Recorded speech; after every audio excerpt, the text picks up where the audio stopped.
Okay, so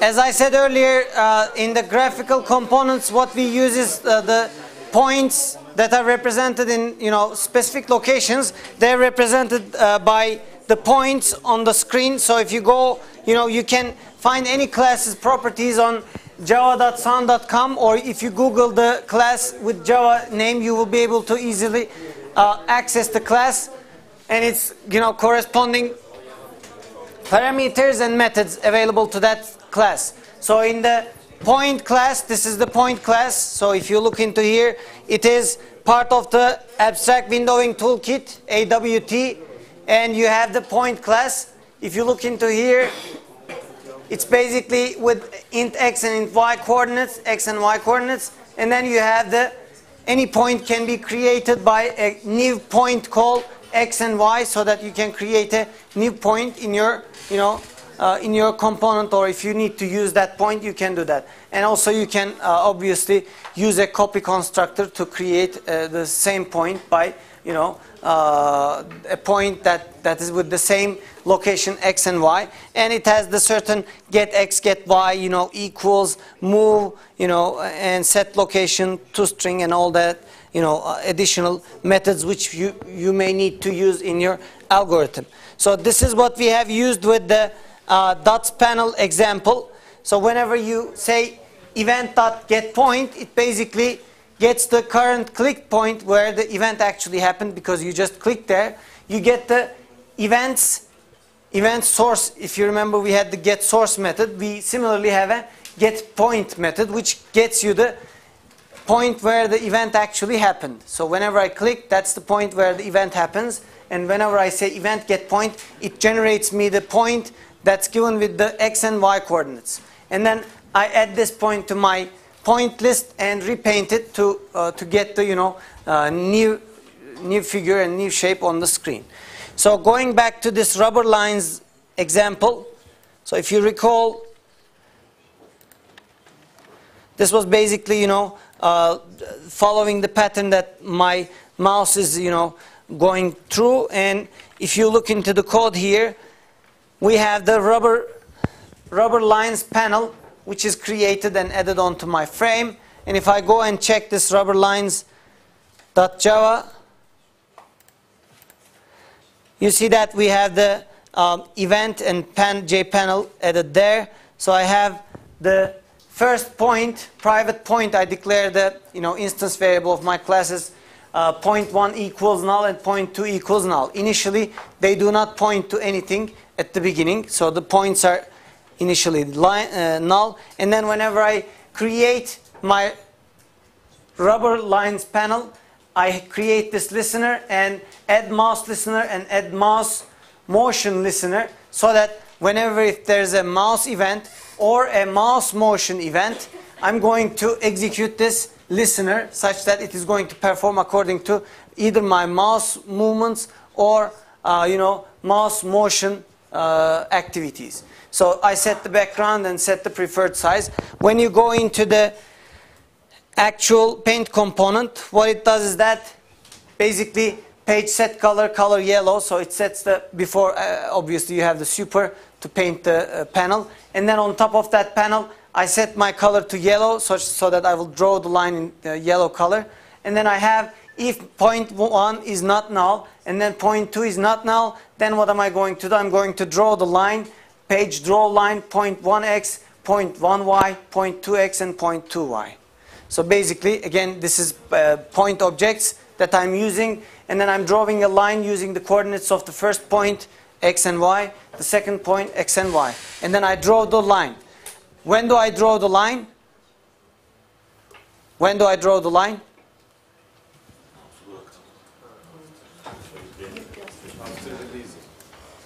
Do I draw a line now?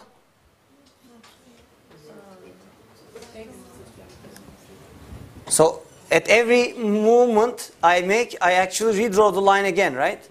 So as you can see, the line is changing. I'm redrawing over and over, even with slight moves. So you have to, you have to implement that with the mouse motion listener. So when you look into this, I have the line listener, which is listening to both mouse movement events, and then also mouse events. So if you go here, I added this into both add mouse listener, so mouse events such as clicks and releases will be listened to by this listener. Also mouse motions such as drags and moves will be also listened to by this listener. So my listener interface, which is the line listener, right? Line listener actually implements the two events. One is mouse listener, and then the other one is mouse motion listener. So I will use both of those mouse events listened by this implementation. So if you go here, you see that I have the mouse pressed. So whenever I click the first mouse button, what's going to happen? I will say that, hey, this is the first initial point that I'm going to start with. So mouse pressed, then I will assign point 1, get the current point of my coordinate right now. And then once I have this, what am I going to do?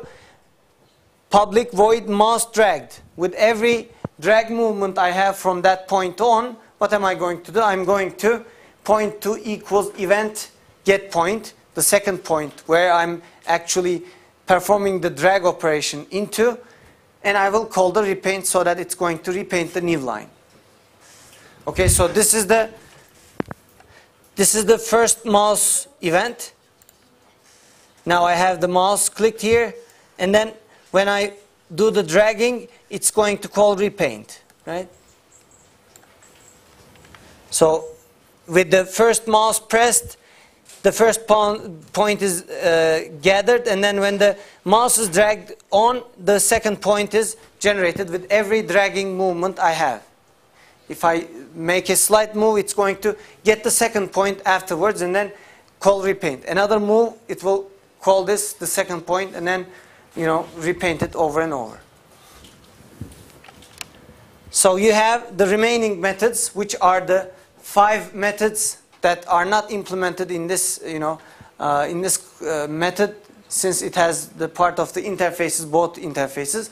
I have the remaining methods without any implementation. Then they are empty. Any question?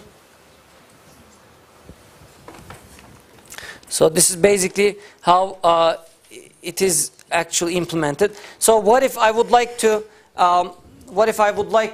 modify this code such that I'm going to basically get the points, okay?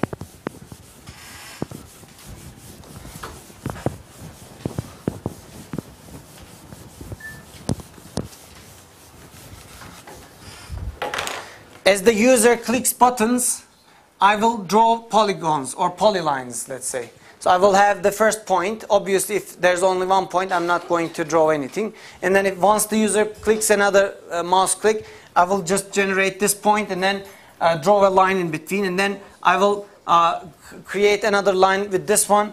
And with every click, I will generate a new line. So how can I write this?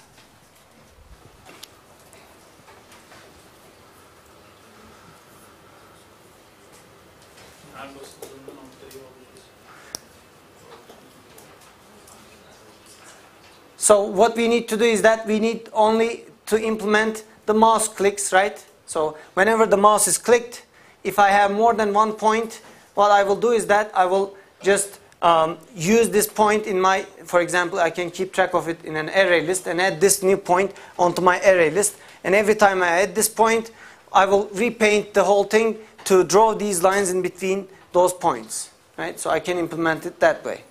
So if I want to modify this, let's try to modify this code. So what we will have here is that, let's say we use the mouse click. So I will just get this, make this an empty method so that I don't implement it. And then I will call this again. So whenever I have a mouse click, what am I going to do? Basically, I will get the point, right? And then I will add it to the point list that I have. So what is going to be my point list? So if you want to add that here, so we will have an array list. Let me copy that from dots panel. So I will just go here, and then I will create this point list, right? So I add this to be my point list. Now, whenever I add new points, I will keep track of it in the point list. So what am I going to do once I create my, constructor? What am I going to do? I'm just basically going to need to create this array list, right? So how am I going to create? I can just copy it from here as well. So I'll just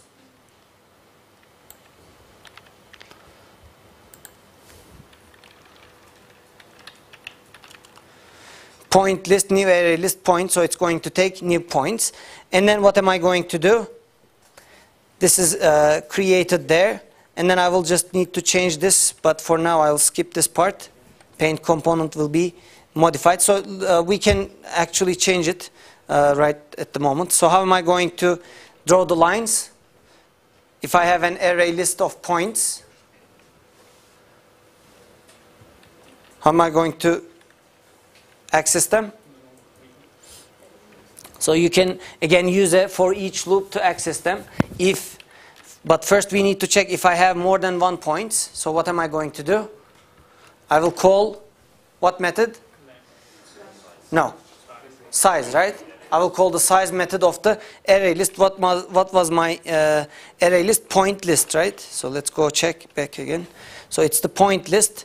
So if my point list and then the size, right? If it is greater than 1, right? What am I going to do? I will basically, for each loop, I will go copy it from there.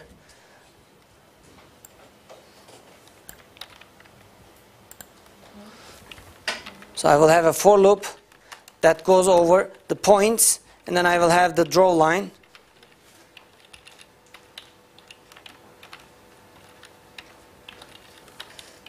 That's going to go with the spot x and then spot y. What are the second point's coordinates that I need to use here? Actually, for each loop is not a good choice, right? Why it's not a good choice? I need to access the first point and then the next point at the same time, one by one.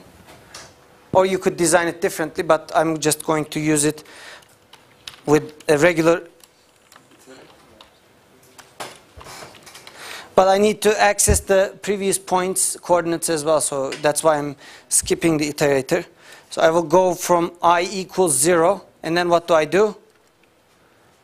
I less than, right?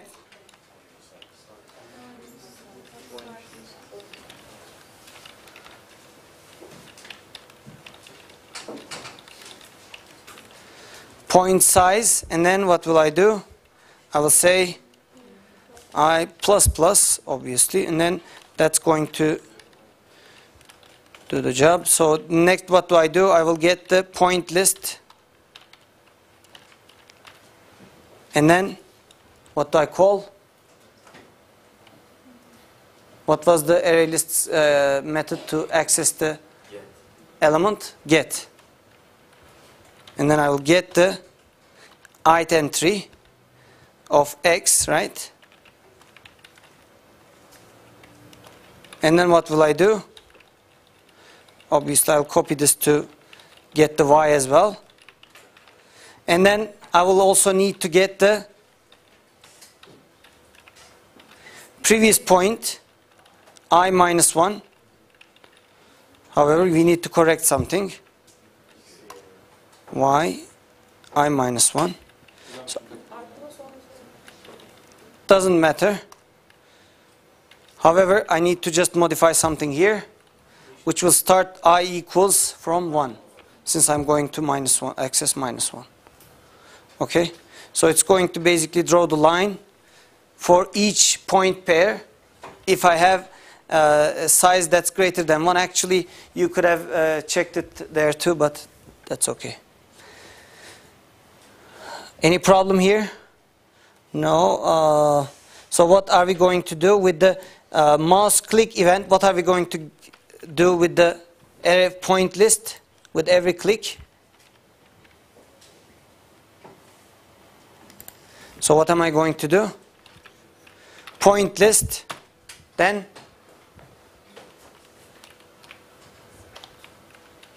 add, right? So I will add this new point that is just clicked onto the end of my array list of points so that I keep track of the new point added at the end. And then I will call the repaint method such that it's going to draw all the lines from over again. And this should be sufficient. Obviously, as you see, we are only implementing mouse click, so you don't need the events at all. So you could just remove those. So I don't need to implement the mouse motion listener at all, right? Since there's no motion involved, so I'll just remove those. What are the mouse motion events here? Mouse dragged, so I will remove that. And then I will have mouse moved, right? Those are the two methods that are part of the mouse movement actions. And then if you go here, I will also remove this mouse motion listener as well, so that we don't deal with the motions at all. Hopefully, if we didn't make any mistakes, what usually you do. Illegal start.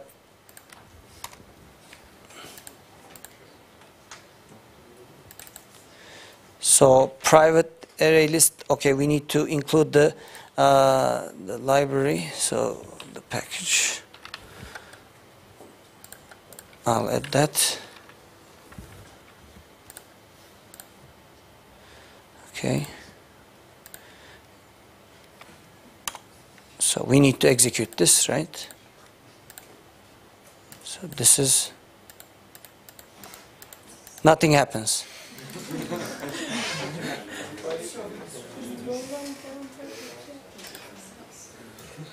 Why nothing happens?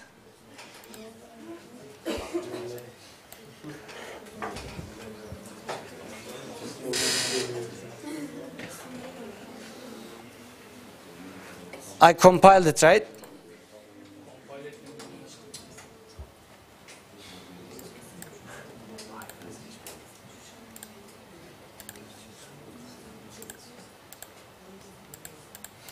No.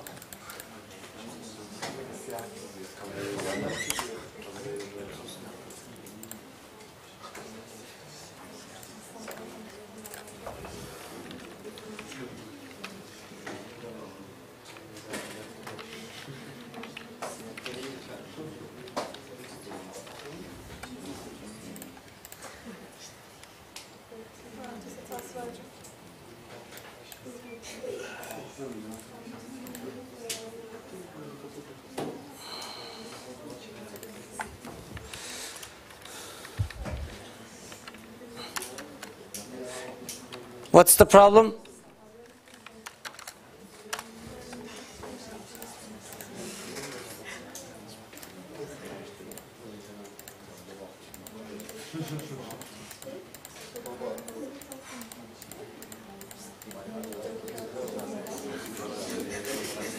So it's basically mouse clicked instead of mouse pressed event should have been used to implement this. Okay. So basically we capture the points of the pressed location, and then every time I capture this location I add it to the array list and continue. Once I click again, I just redraw everything from scratch to get the lines drawn on the screen. So again, going back to the example, so we basically have an array list of points, point list, and whenever I create this constructor, I initialize my point list to be a new array list with the components, and then I will have a mouse listener, which is basically going to the mouse events with the listener object.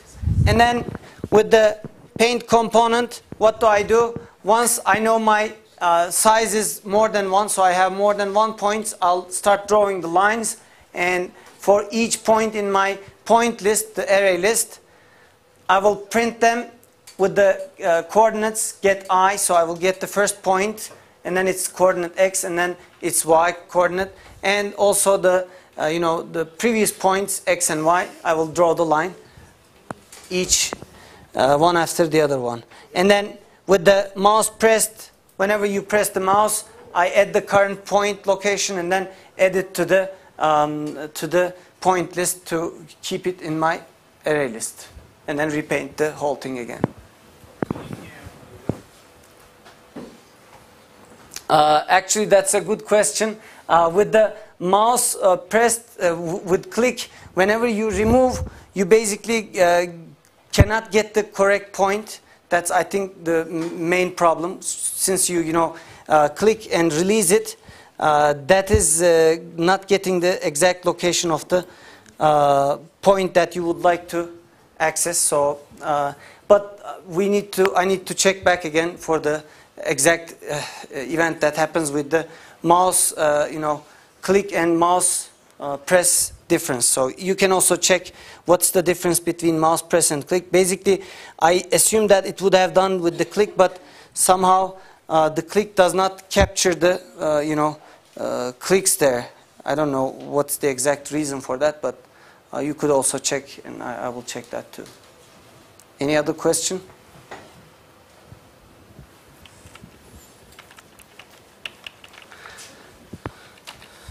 So key events, as we did with the mouse events, we can also have key events such as key pressed, key released, and key typed. Again, key typed is when you press the keyboard and then release it. So you can use the key listener to listen to those activities. So for example, if the user presses enter, presses letter A, or things like those can be captured, with the key events. And when you look into the key events, we have the component that you generate the key event, and then you need to capture that key, and then based on that you will perform a certain task. In this case, we perform a movement based on the keys. Let me show you the example. So this is going to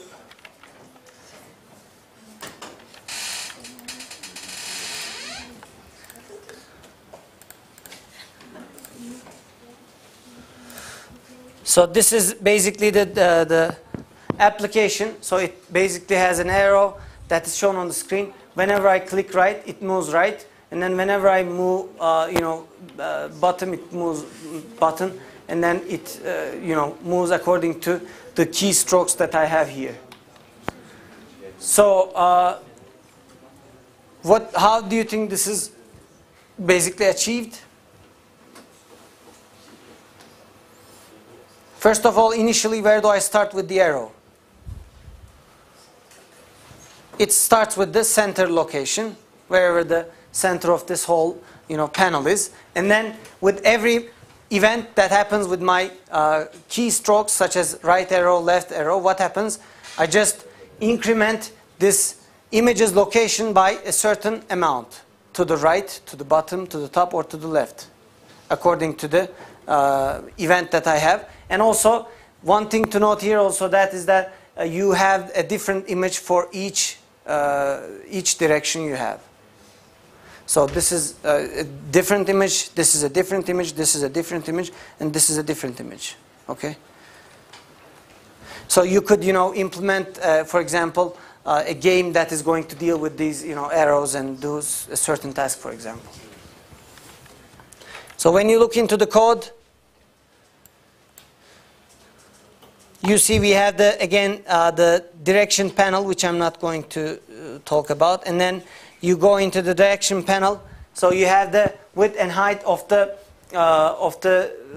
whole panel set here, and then you have a jump that is set to 10 pixels. So basically, whenever it moves the image, it moves it by 10 pixels every time. So you can adjust this to a certain value that you choose. So I have the arrow here, and then my new arrow is shown on a on a location that's 10 pixels incremented. And then image size is set to be 31. And you have image icon. This is again a library that is available with the Swing library. So you can create images and embed them in your Java applications. In this case, you have the 4 images up, down, right, left, and then the current image, which basically keeps track of the current image, and then it copies the correct one from the current image equals up, down, or bottom, according to whichever is clicked. And then you have the x and y coordinates, which keeps track of the current position that I'm at. So when you look into the direction panel that is constructed here, add key listener. So my direction listener object will be listening to the key events. And I have an add key listener. Whenever a key event occurs, I'd like to call this object to make such changes. And I have the x and y coordinates initially set to, again, this, the center, which is width by 2 and height by 2. So what do? I create those images. So basically these are 4 images that are in my local folder. So if you go here, you have arrow down GIF, arrow left, arrow right, arrow up. So it's in the same folder as my class file. And then it creates the new image icon arrow up .gif file, and then the remaining ones are also generated in the same fashion. So you have the images. Whenever you need them, you can just copy those values. And then current image, it starts with the default image as right. So initially the image is shown as right. And then it sets the background to black, and then set preferred size to width and height. And then set focusable true means that it sets the current focus into this window whenever it's created. So what does this mean is that whenever you click a key event, that is going to be captured or listened to by this window. So when I click the left or right buttons, it does. If I remove this, for example, so let me show you what I mean by this to be more clear.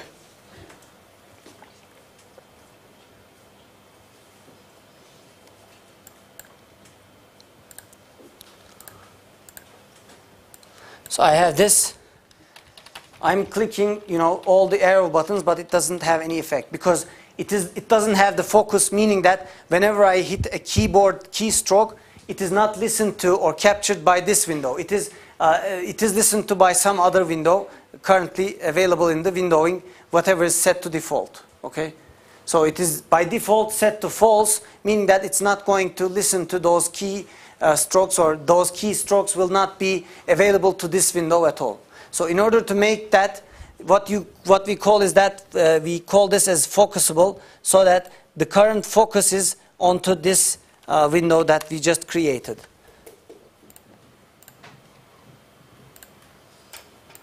Okay, and then in the paint component, again I have the paint component. I first paint the panel, set the size and paint it on the screen, and then on top of this panel I paint the paint icon, this page and XY. So into XY coordinate I'm going to paint the current image, whichever it is. If it is right, if it is left, it will choose the correct image and then paint it onto the current page I have to the coordinates X and Y. So my direction listener basically implements the key listener. So it's listening to the key events. So it will have the corresponding key methods in the interface. So what are those? The key pressed method, right? And then you have the key typed and key released. So again, these two methods are not implemented in my interface. That's why they're empty. However, the key pressed method will be implemented, and then it is going to switch event get key chord. So whatever this code that is generated by the event, the key pressed event, is going to be used, and if it is equal to VK up, these are basically constants. So they are constants that are available in the key event library package, and if it is the up key, VK means visual key. So basically you have the virtual key. You have the virtual key that is up, virtual key that is down, or virtual key left or right. So what you do, you set the current image to up if the key that is pressed is up. If it is down, you assign it to down. If it is left, you assign it to the left image. And then if it is right, you assign it to the right image. And then similarly, if it is up, you will decrement your coordinate by the jump value. So that's why y equals y minus the jump value. And then you have, if it is a down key, you increment the coordinate remember, this was the 0, 0, and then as I go this way or this way, I increment the coordinates. So if I want to go up, what do? I'll just update my value with minus y or minus jump values with every click. So that's basically updating the y up and down. If it is left and right, it is updating the x value according to the jump. So once based on the key, it is going to either select one of these, right? Otherwise, if none of these map, nothing is going to happen. So it will just listen to the key. If it is one of those, it will act accordingly. And then call the repaint method to repaint the current image with the current coordinates. Remember, I update the current image. So I change my current image according to the key. And also the coordinate according to the key again. Okay, any question? So I repaint the resulting image on the screen over again.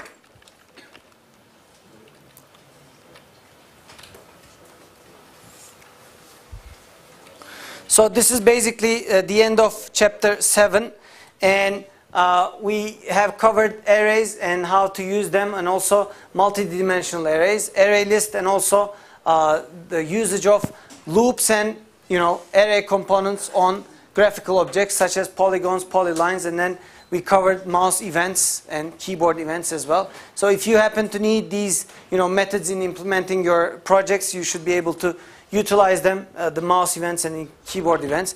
And also if you need to use other methods, it's easy to get and learn them from the Java websites. So you can even if not everything is shown here, you can easily check back and see the method calls and how they are used, and you can use them in your applications as well. So we will start chapter 8, which is going to be inheritance, and which is totally new for you. So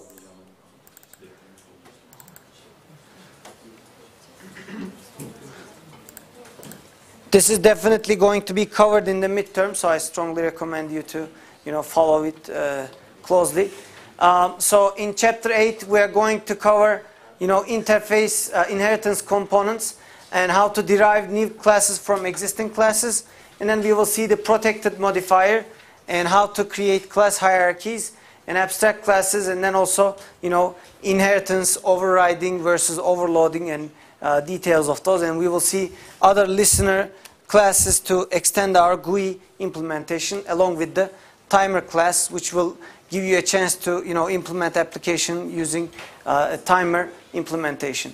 So in creating subclasses is the first part of the implementation that we will see with the inheritance. So in inheritance, this it allows you to develop new software that is already available to you using the existing software as a starting point. So if you have defined the class that has certain methods and certain implementation, and if you can extend it further on to utilize this software developed, you can do that.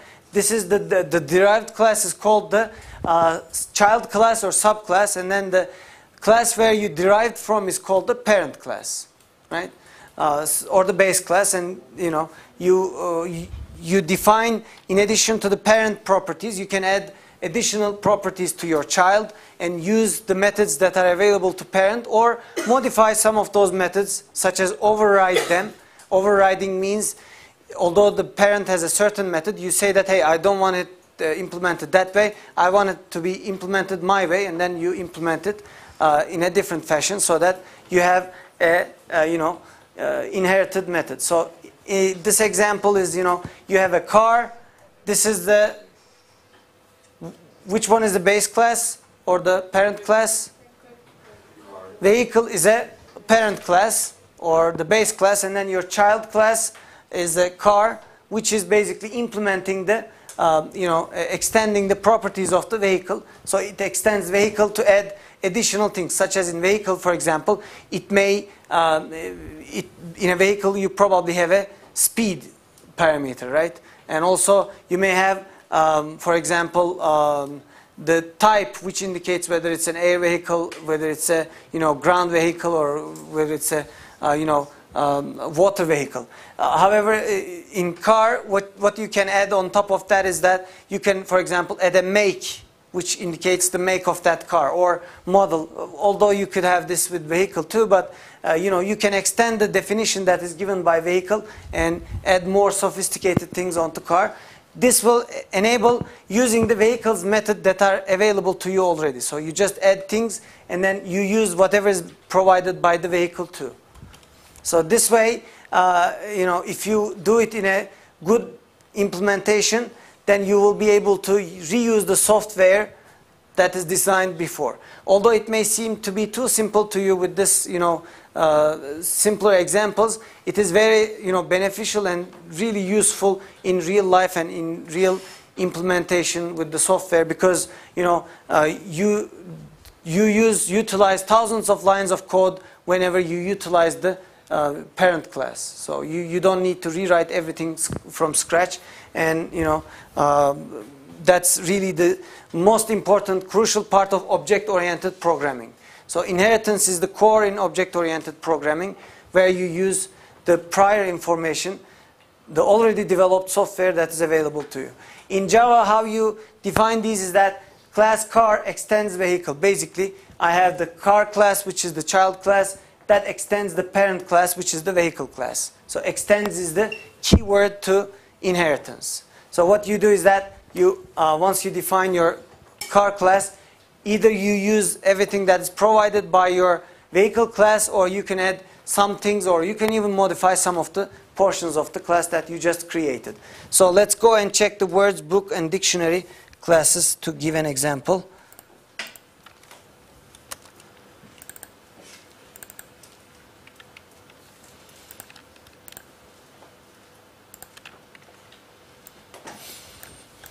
So if you look into here,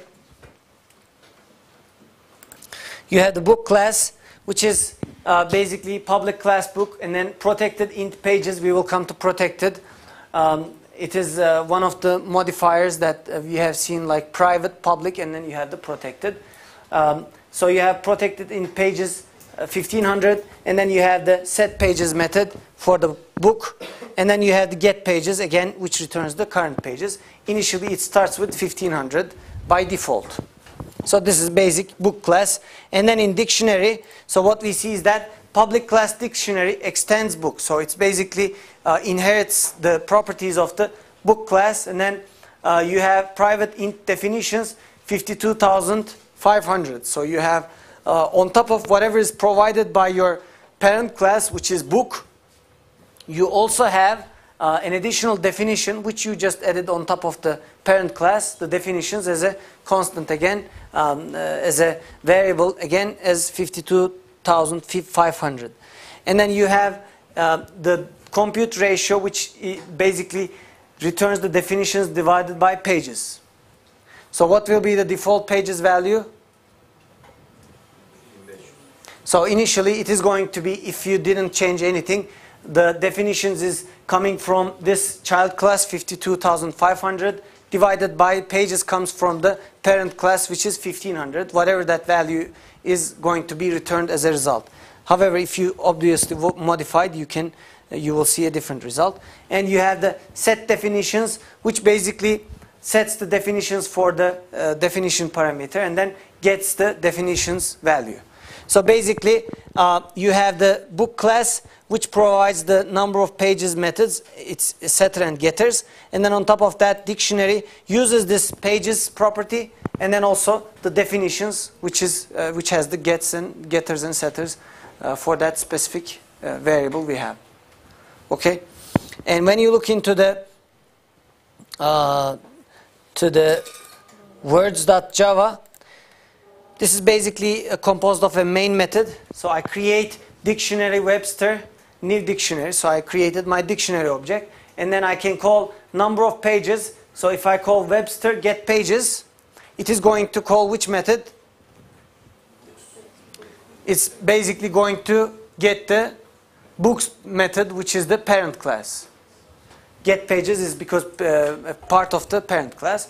And then whenever you say number of definitions, Webster get definitions, it's going to use its own definition, which is the child's method. And then you have a Webster compute ratio. Again, it's going to use the child's method, which uses the parent's variable and then also its own, variable.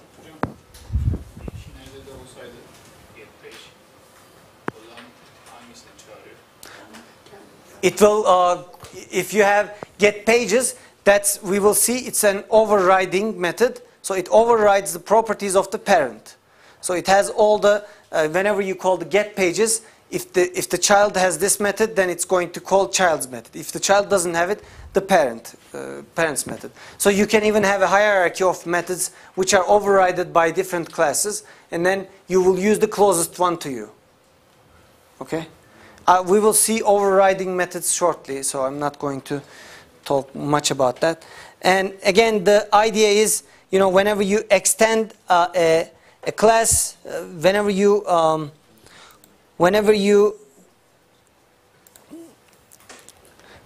extend a class, what you do is you use all the instance variables along with all the methods that are provided by that class. So that's the idea.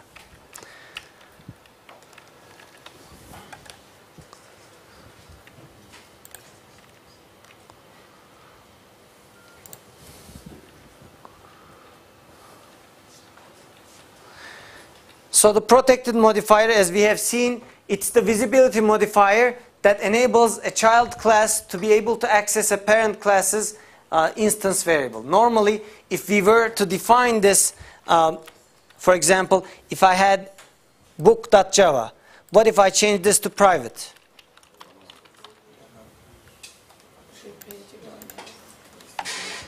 And then if I try to compile this, as you see, pages has private access in book. So you won't be able to use this pages. Where do I use it? As you see, while I'm computing the value of the definitions divided by pages, I wouldn't be able to access it here. So in order to enable the access for my child class to access the parent class's instance variable, what do I do is that I define it as protected, so that the classes that are part of this package will be able to access it. If you define it public, then you actually violate the encapsulation. Everybody will be able to access it. So while we want to, satisfy the encapsulation such that we prevent others to access it, at the same time, we would like our children to access it. So to enable that, you define it as protected. Okay, that's the key fact. If you need to have your subclass access it, you need to define it as protected. Otherwise, you define it as private. They can be referenced in the child class if they are declared with public visibility. But public variables violate the principle of encapsulation, so you don't want to do that.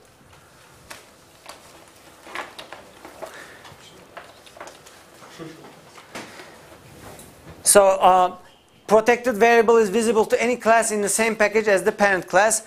We haven't seen the package concept yet, but once you define a variable as protected, although it's available to the subclasses, it's also available to the classes that are part of the same package. So if you define 5 classes in the same package, all package classes will be able to access it along with the children also. So we will see packages, in the coming lectures. But for now, you can assume that protected is used only within the subclasses. But know that it is also used in other cases as well.